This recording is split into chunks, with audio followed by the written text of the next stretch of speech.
Alright, this video is going to help you successfully come up with the inequalities for lines and parabolas.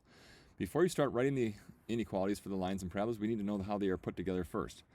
First of all, lines are made up of a slope and a y-intercept. The slope is what the graph is doing up and to the right or down and to the right, and then the b value is where it crosses the y-axis. So this example here crosses the y-axis at -2 for that example. Parabolas are made up of two things you need to consider too, a stretch factor and a vertex. The vertex is the highest maximum or lowest point, in this case, of the parabola. This is your vertex right here. And we'll talk about how to put that together in just a moment. The stretch factor is stated by looking at the vertex and saying when you go one square to the right, how far is it to the graph? In some cases you go up, in some cases you go down.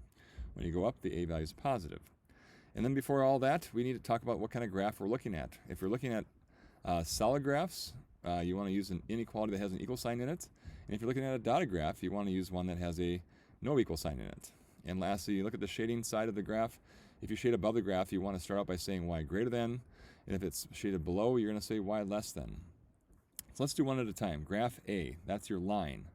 So if we're going to graph this, if we're going to talk about the graph of this line, this first of all is a dotted graph and it's shaded above the line. So if you want a dotted graph shaded above, I want to use this kind of inequality, y greater than. So I'm going to choose y greater than for the first part here to make it dotted and shaded above, as you see in the green space here. Then from there, we want to find our slope. The slope of that line is going up 1, 2, 3 over 1. So our slope is 3. And then we're going to talk about this, the y-intercept. Where does it cross the y-axis? It crosses it at -2. Whoops, I got my x wrong. Crosses at -2. And then from there, we'll go to our next one. So if we're going to talk about the next one, which is the parabola, that's a dotted graph also, and it also is shaded above. So we're going to use the exact same inequality with no equal sign, and that'll make it dotted shaded above. Next, we got to talk about the vertex. The vertex is going to be at 1 to the right and down 5. If you're going to go 1 to the right, you want to have x minus 1 squared, and then last thing, if you want to go down 5, put a -5 at the bottom.